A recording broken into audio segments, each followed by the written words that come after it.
کراچی کے علاقے star get کے رہائشی علی کی بیٹی اپنے گھر کے باہر کچرا پھینکنے گئی تھی۔ کچرے کے 3 شاپر تھے۔ اس بچی نے 2 شاپر تو پھینک دیے لیکن تیسرا شاپر لینے کے لیے وہ واپس گھر نہ آئی۔ بچی 3 دن سے لاپتہ ہے، اس کا کوئی سراغ نہ ملا۔ والدین نے بیٹی کے لاپتہ ہونے کی FIR بھی کٹوا رکھی ہے لیکن 72 گھنٹے گزرنے کے بعد بھی کوئی کارروائی نہ کی جا سکی۔ اب تک بچی کا کچھ پتہ نہیں چلا۔ والدین غم سے نڈھال ہیں۔ 2 روز سے سوشل میڈیا پر دعا زہرا کے نام کی پوسٹ شیئر کی جا رہی ہیں۔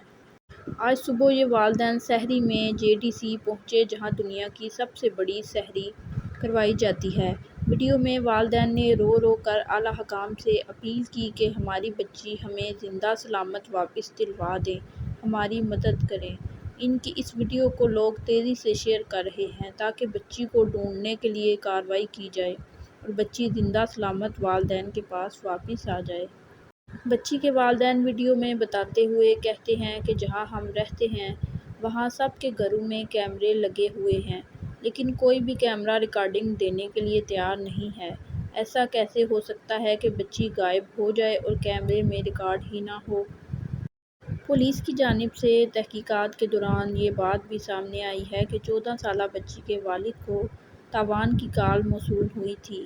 اینٹی وائلنٹ کرائم سیل کی ٹیم کی جانب سے لاپتہ بچی کے والد سے رابطہ کیا گیا تھا۔ والد کا کہنا تھا کہ مجھے 2 نمبرز سے کالز موصول ہوئی ہیں۔ ایک کال واٹس ایپ پر کی گئی جبکہ دوسری کال موبائل نمبر سے کی گئی تھی۔ والد نے دونوں نمبرز کی تفصیلات پولیس سے شیئر کی ہیں جبکہ والد نے بتایا کہ میری کسی سے کوئی دشمنی نہیں ہے، جبکہ بیٹی 1.5 سال سے اسکول بھی نہیں گئی تھی۔